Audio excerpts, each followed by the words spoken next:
The night began the way it always had. A low mechanical hum, warning sirens bleeding into the dark. Screens flickering alive as red icons streaked toward their targets, fast, confident, unstoppable. Russian missiles, Russian aircraft, the same terror the world had watched for months, cutting through the sky like it owned it. Analysts had said this was inevitable. That the air belonged to Moscow. That resistance was symbolic at best.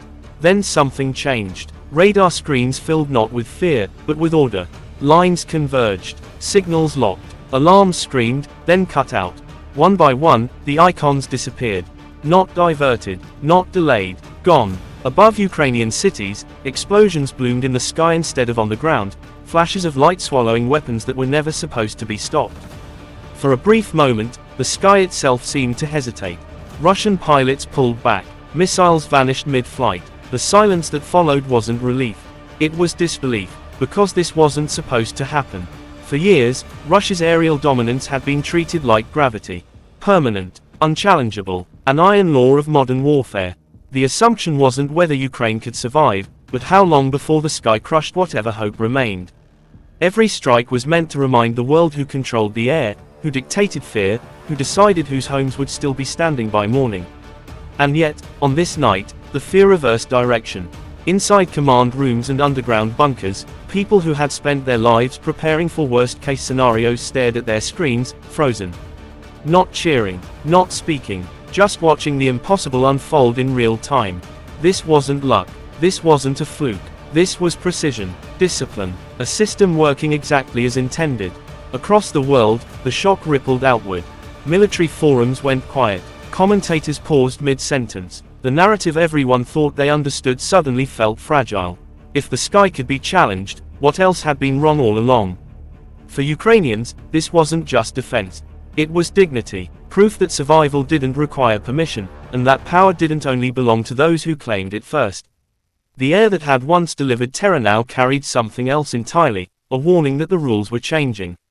And in that suspended silence, the world sensed history shifting, quietly, irreversibly, above everyone watching below them. But how did a nation fighting for survival do what military analysts said was impossible? Control of the sky is not just a military advantage, it is psychological ownership. In modern warfare, whoever commands the air decides when people sleep, when they run, and when they pray the night will end. Missiles do not just destroy buildings. They erase the feeling of safety before they ever land. From the earliest days of the invasion, Russia understood this. It did not need to occupy every street to dominate daily life. It only needed the sky. Bombers, drones, and long-range missiles turned altitude into authority, striking from distances where retaliation felt impossible. Each launch was a message: you cannot hide, you cannot outrun this, and no one is coming fast enough to stop it. For civilians, the terror was constant and intimate. Parents learned the sound of incoming fire the way others learn weather patterns. Nights were spent in basements, hallways, subway stations, anywhere the sky felt farther away. Power grids went dark, not by accident, but by design. Darkness multiplies fear. Silence makes every sound heavier. A city without light becomes a city without time. Air superiority meant Russia could choose moments of maximum vulnerability. Hospitals, power stations, homes just before dawn. Even when casualties were limited, the message landed with precision: resistance carries a cost paid by ordinary people first. Survival became a countdown measured between sirens. And that pressure was the strategy. Break morale, exhaust the population, force leaders into impossible choices between defense and daily life. Analysts said this was how wars were won now, not through borders on maps, but through control of the sky above them. Every interception that failed in those early months reinforced the myth of inevitability. Allies debated timelines. Commentators lowered expectations. The unspoken assumption was endurance, not reversal. Hold on long enough, they said. Survive, absorb, adapt. No one publicly imagined denial of the air itself. That was reserved for superpowers, not nations under siege. Especially not one learning, bleeding, and improvising in real time, under constant fire. History had taught them that gravity always favors empires, that the sky once claimed never gives itself back, or so everyone believed until now, for certain truths. Because when the air belongs to your enemy, every street feels temporary. Every plan feels fragile. Every tomorrow feels conditional. That is why what happened next mattered so much. Because behind this overwhelming force stood a doctrine Russia believed would never fail. Russia's confidence in the sky was not accidental. It was engineered, rehearsed, and broadcast for decades as doctrine and destiny. From Cold War flyovers to modern missile parades, the message never changed: the air belonged to Moscow.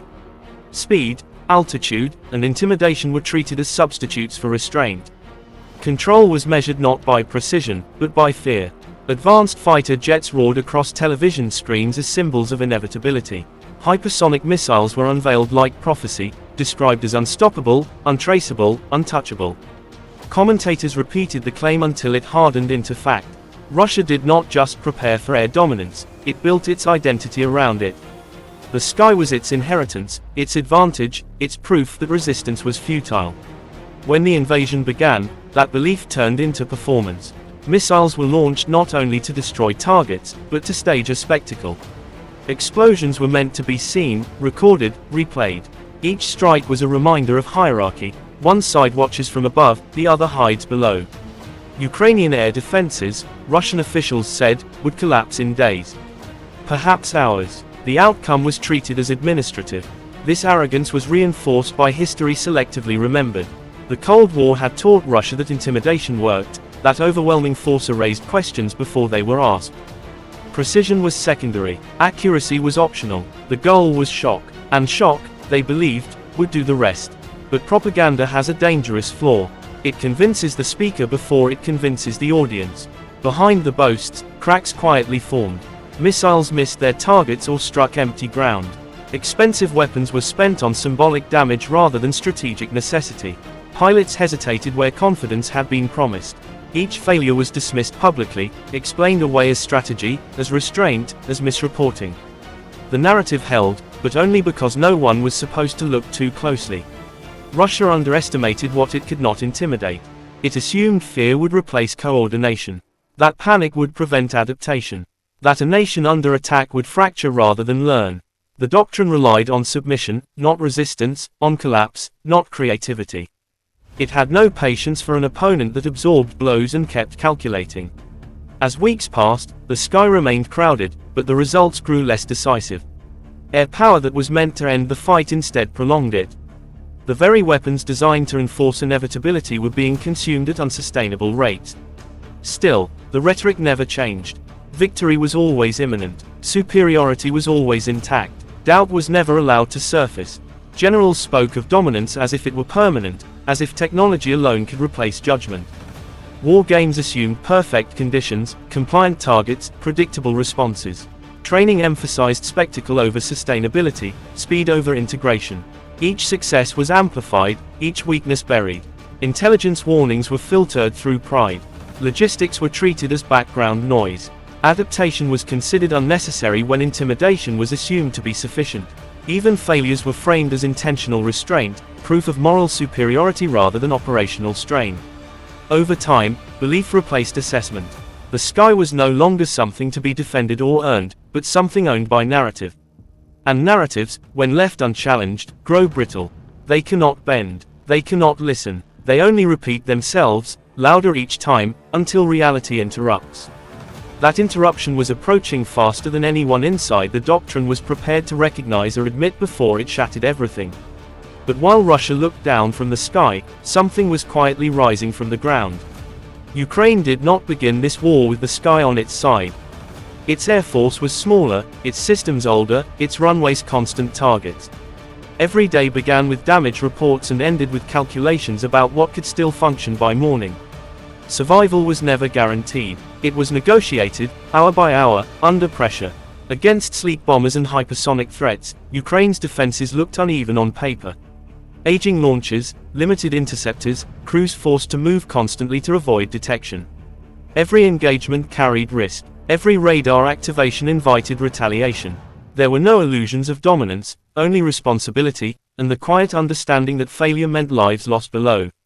But disadvantage has a way of sharpening focus.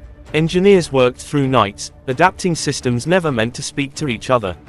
Operators learned patterns faster than manuals could be written.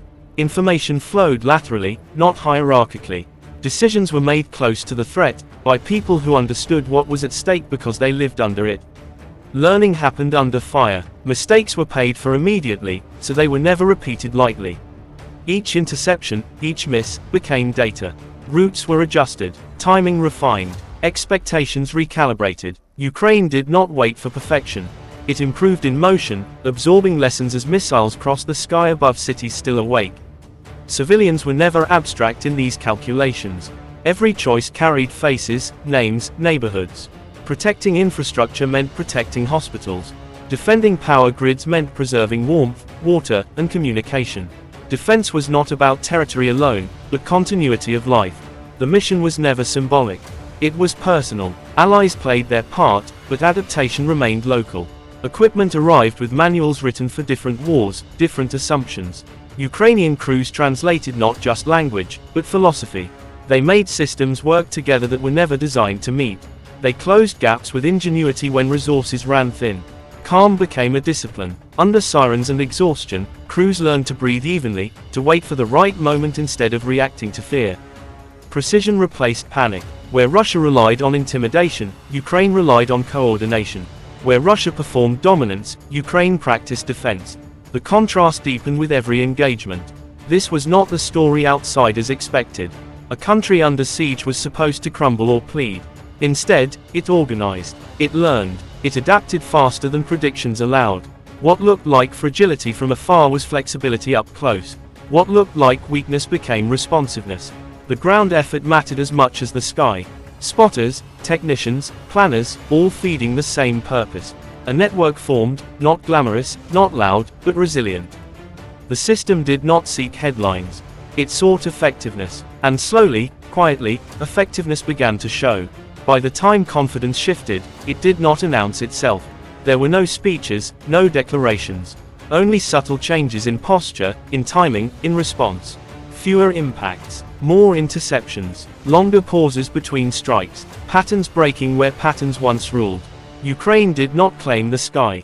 It challenged it, earned moments of control through discipline and restraint. The goal was never dominance, only protection. And that difference mattered more than anyone realized. And when the next wave of missiles came, Ukraine was ready. The response was immediate. When Russian commanders realized the sky was no longer uncontested, they did not retreat. They doubled down. Missile barrages grew denser. Drones arrived in waves, probing for weakness, hunting for patterns. Coordinated strikes layered speed with volume, saturation with surprise. The message was clear: overwhelm the system, exhaust the defenders, force a mistake. Night after night, the sky filled again. Sirens returned, but something else came with them now: anticipation.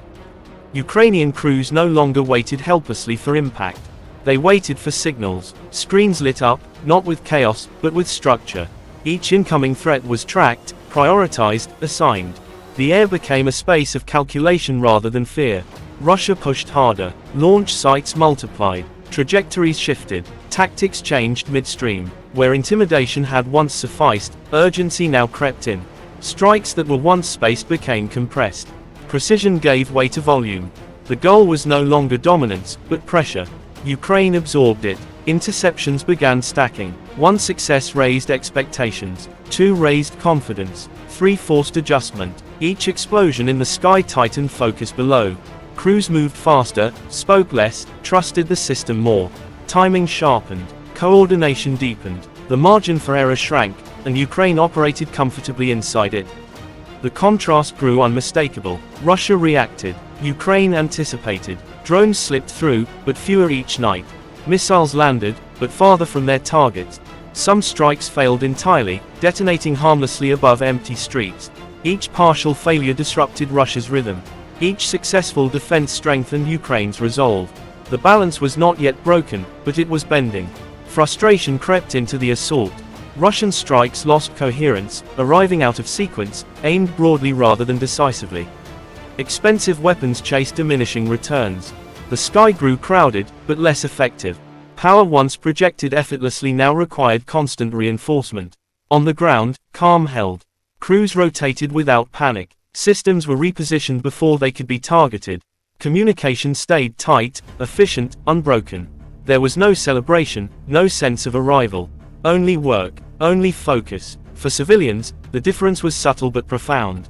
Nights stretched longer without impact. Lights stayed on. Silence followed sirens more often than explosions. Hope did not announce itself, but it returned cautiously, measured in hours of uninterrupted sleep. Russia escalated again, as empires do when certainty slips.